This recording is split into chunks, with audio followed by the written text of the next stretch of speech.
couple months ago, I walked into a high school theater and watched an amazing 5-act musical. 5 different parts, all written by students. Each of the 5 different acts, they were casted by students and they were directed by students. And some of the music of the different acts was even written by students. Like, this is how the show was designed, to put students in the driver's seat while the theater director oversaw it all. However, that's not exactly how it worked out, because the school's theater director had a baby in the spring and just couldn't get back in time to help prepare students for the production and then lead the production. But as they say, the show must go on. And so a student, a high school student who had already written one of the 5 acts, cast the performance, and then directed the 1 act, stepped up to direct the entire show. And maybe you already know this story because it's the story of one of our students. Our recent grad, Mika Hung, a high school senior who made sure that the show went on. And it was incredible. Jane and I got to go see it together. And it made me think, like, how many adults would trust a teenager with a school's entire spring production? And this is a question I've been thinking a lot about this week. I mean, not this question specifically, but like this kind of question, right? Like, who is entrusting significant responsibility to young people today? Like where in our culture is this happening? Where are we handing over the stage or the keys or the baton or the pulpit or the responsibility, right, to young people? And just as important, like, where are young people being prepared for this kind of responsibility? Because it's not like Mika just showed up and was like, okay, I'll just start making stuff up. Like, she had been invested in this world for several years. She had adult mentors who had taught her. She knew the different components, and she even had experience directing smaller things.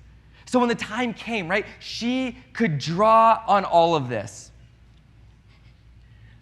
Whenever I think about this question of responsibility, I can't help but remember a 20-year-old, brand new youth pastor who wasn't even old enough to rent a car.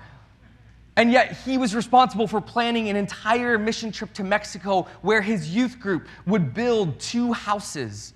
And this youth pastor, he went to a notary public where he had to sign an official document making him, again, a 20-year-old, the legal guardian of 17 minors who would be traveling to Mexico with him. This kid, like, had barely been his own legal guardian for 2 years. As I was pointing at myself, you already know who I'm talking about, right? And now he is legally responsible in a foreign country for the kids who are filling 2 vans that he's not old enough to legally rent. It's kind of crazy. I need at least 2 hands to count the number of times someone entrusted some responsibility to me that I thought for sure was beyond anything I was capable of. Like when I literally held a baby in these 2 hands. And the doctor told Jane and me to get out. Right? Like, they had done everything they were going to do for us, and now it was up to us. It was time for us to take care of this baby that we had made and to leave with it. I remember asking Jane as we were walking out of the hospital, are we going to get stopped? Like, we don't have a license for this thing. Like, we didn't have to take a class. No one authorized us to be parents. But here we were walking out of the doors with a child we didn't walk in with obviously, looking over our shoulders, right, wondering if anyone was going to chase us out of this place when they realized their mistake, that we shouldn't leave with this child. I don't know, it's really easy to forget what that moment is like, because on day one, you're just in it. And so you just start figuring it out, right? You just start stepping up. You just sort of take it on yourself to not let this new life die. Some of you remember. For some of you, it was more frequently than, not. There's something amazing about being entrusted with responsibility. It creates a truly massive opportunity for growth. Right? I mean, especially when that responsibility is actually beyond your capabilities. Those moments become moments when God has to be the one who makes up the difference. But in this, there are no guarantees, right? There is a huge potential downside to giving somebody responsibility that maybe they're actually not ready for in this moment, right? If you're entrusted with a responsibility that is beyond you, beyond what you're capable of, beyond what you want to take on, you're capable of doing some serious harm. Like when Jane, who has a death thumb, asked for a garden in the backyard of our parsonage, the home that our church owns. And she's not here to defend herself, so it's the perfect time to mock her. But let's just make clear that this garden did not survive Jane's care. It didn't survive long at all. We learned together, collectively, that Jane should not be given this kind of responsibility. Thankfully, she has been much better with people and animals, although let's not talk about the goldfish. This is the situation that we find ourselves in this morning as we read Mark's gospel. Jesus tells a story about responsibility, some responsibility that has been given. And you heard it read earlier. Chapter 12, a man planted a vineyard and put a fence around it, and he dug a pit for the winepress, and he built a tower, and he leased it to tenants, and he went into another country. When the season came, he sent a servant to the tenants to get from them some of the fruit of the vineyard. As far as parables go, this might be one of Jesus' most straightforward. A guy prepares a property to produce fruit. He entrusts that property to people who will do the work on the property to produce the fruit, and then he leaves for a time, and then he'll come back to get the fruit. It kind of makes a lot of sense. Kids in the room, if you've ever been given a chore by your parents, this is exactly what's happening. If your parents asked you to do a thing, this is the story that we're hearing, right? Your parents gave you a task to do. They left. You did it or didn't. I've heard it both ways. And then your parents came back and they checked on your progress. And while this parable by itself could lead to some great conversation, it actually is most powerful when we hear it within the bigger story that Mark is telling, is inviting us into. And it's actually pretty incredible, pretty beautiful what Mark is doing. So Jesus faces a crowd, and he retells them not just any parable, but an ancient story from their past.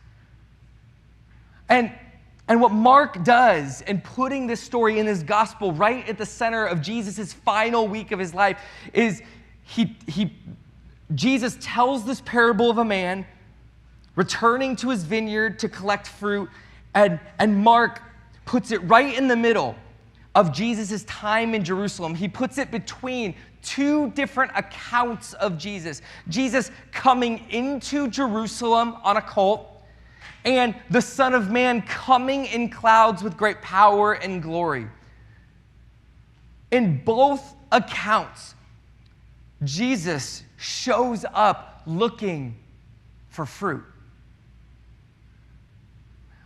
And we'll get back to this, but I want to spend a few minutes on the parable Jesus tells because it sort of unlocks everything else for us and helps us figure out where we are at in this story as it's being told. So something is happening that probably is not obvious to us, right? Because we grew up watching Nick at Night or Harry Potter, TGIF, Disney Channel, Netflix, whatever it is that you watched, that you enjoyed watching maybe over and over, like those have shaped our expectations for stories. These are a different set of cultural stories than what the crowd around Jesus would have recognized. So like when we hear once upon a time, right, like we immediately know what kind of story is coming. And we're instantly ready for the story that's coming when we hear a blast of trumpets and we read words scrolling up the screen saying a long time ago in a galaxy far, far away. Like we immediately know the story that's coming.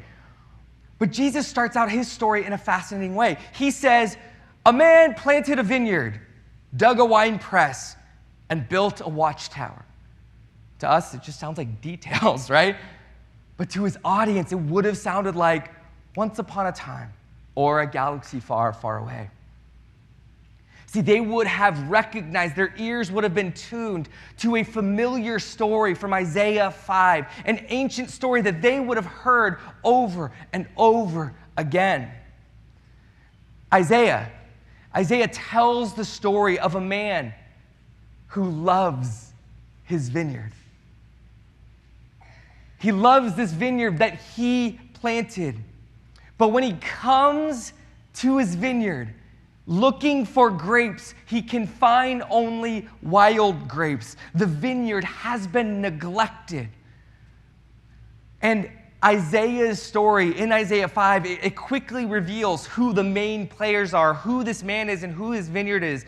God is the man. In Isaiah's story, God is clearly the man who loves his vineyard and has done everything he can to help it flourish and bear good fruit. And the vineyard, Isaiah tells us, are the people of Israel.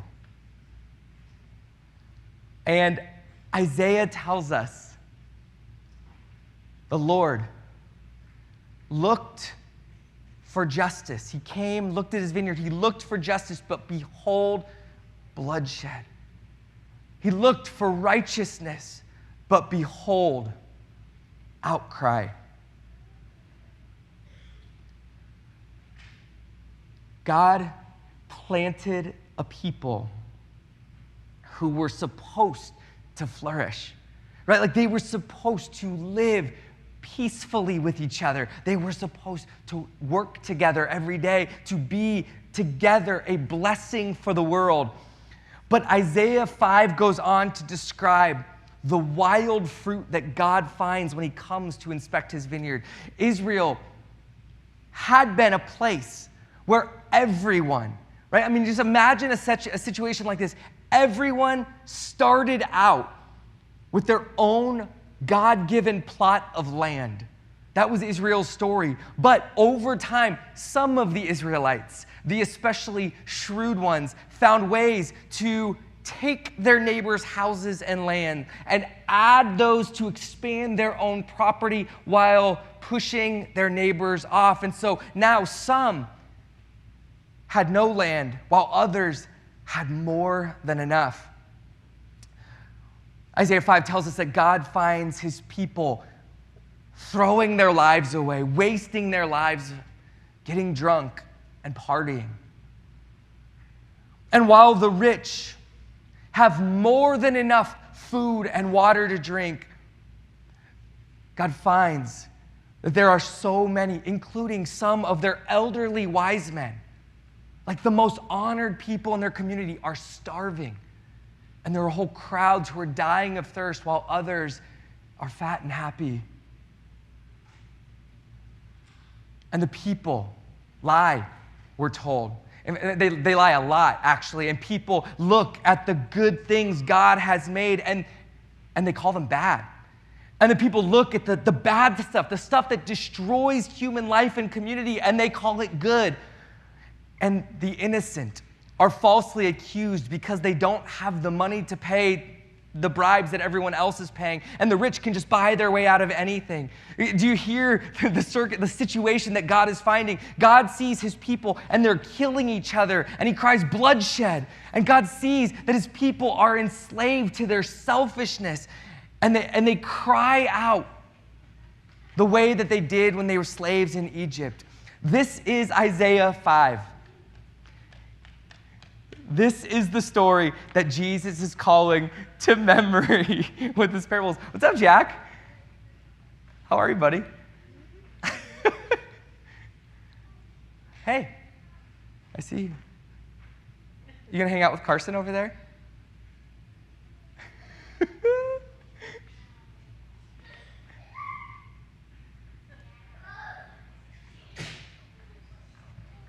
Oh, buddy.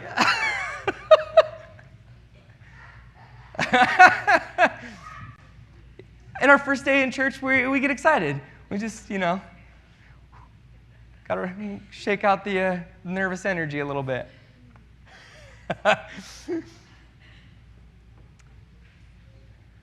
This is the story that Isaiah 5 is telling.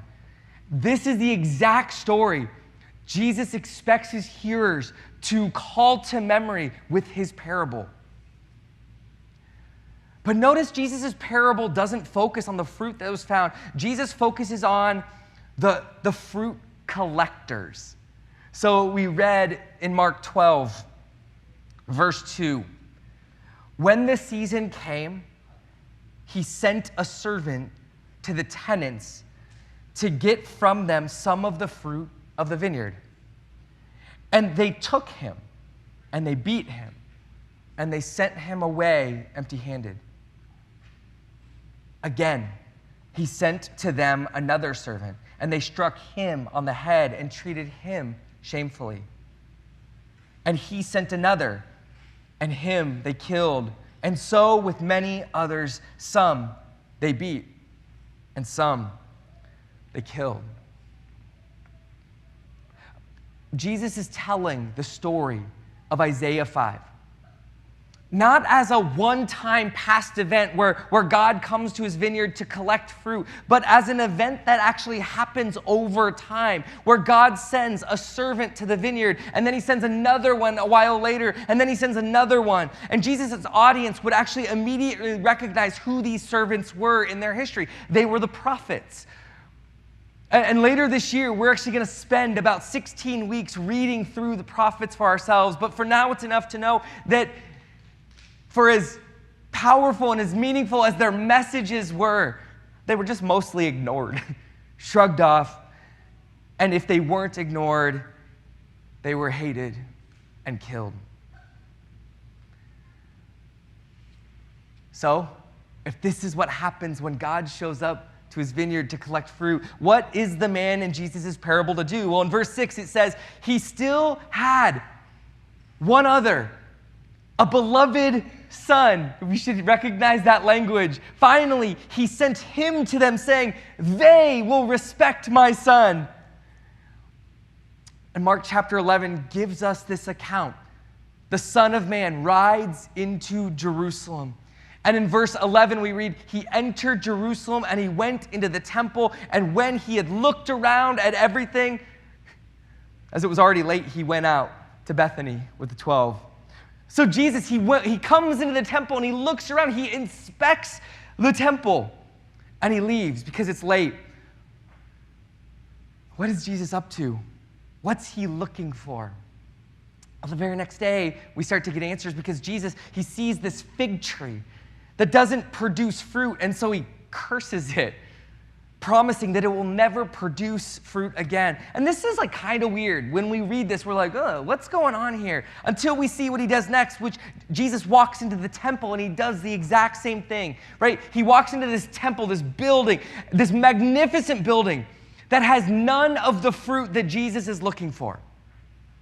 And we have to wait a bit to kind of find out more about the fruit that he's looking for. But at a minimum, what Jesus announces is that this temple that we're in together, Jesus says, it should be filled with people from every single nation who are here seeking Israel's God and worshiping him. But instead, Jesus tells them it is full of Israelites who are treating their neighbors poorly every day and then coming in here and keeping their neighbors, outsiders, out, keeping them from meeting God in the temple.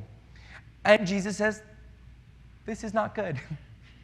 And we'll hear Jesus definitively curse this building, announce its end, just like the fig tree. Jesus will go on during his time in Jerusalem, and he will condemn the rich religious leaders who make a big show of their religious faithfulness while they, and this is the quote, devour widows' houses. Notice what Jesus is doing. He comes into Jerusalem, he comes into the temple, he looks around and he inspects the fruit of the people and he sees injustice. And he anticipates the bloodshed to come.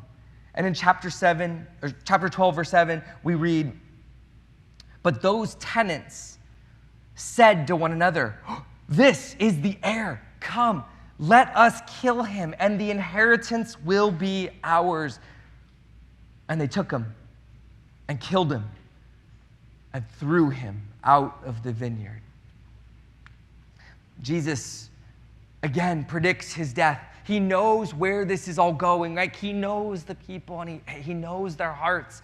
And so verse 9 then has Jesus asking this like rhetorical question that he then answers himself. He says, what will the owner of the vineyard do? And he says, he will come and he will destroy the tenants and he will give the vineyard to others. He will give the vineyard to others.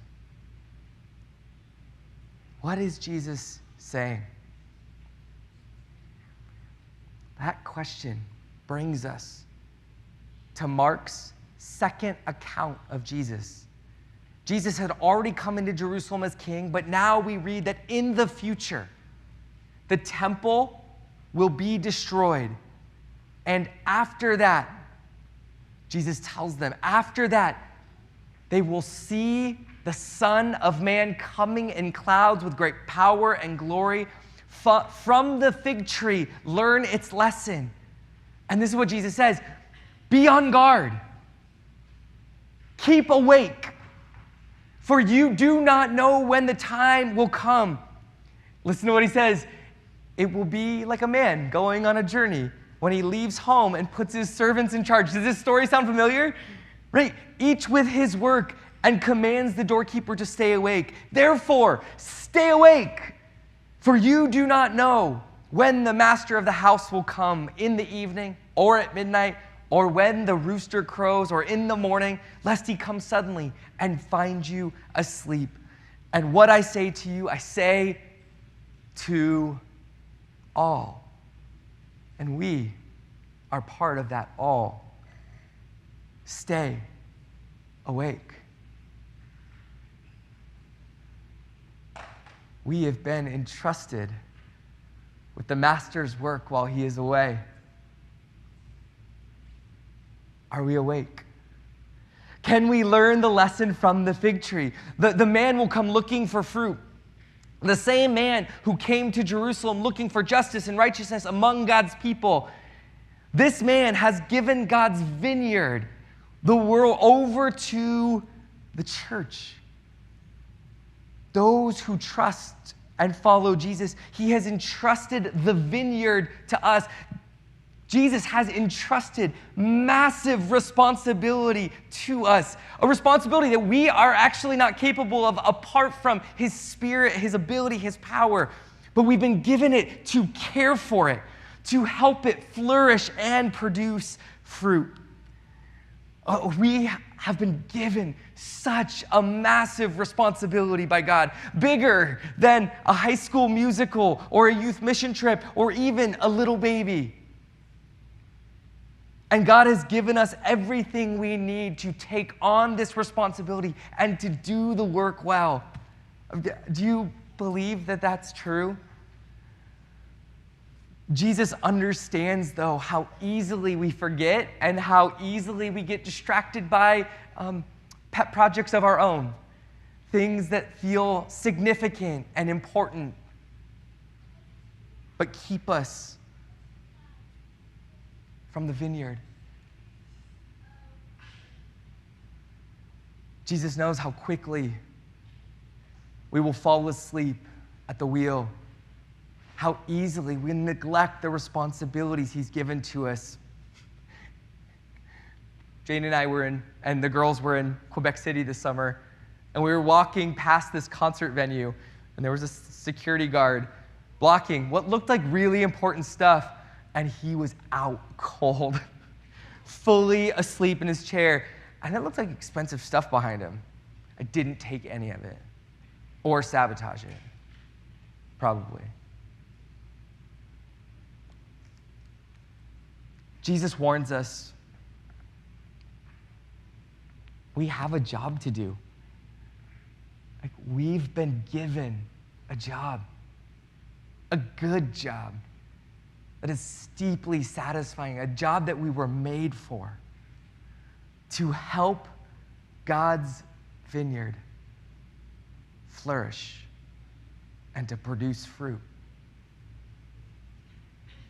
But we need to stay awake and keep at it, because the man will return again and he'll be ready to gather the fruit. And will we have anything to offer him?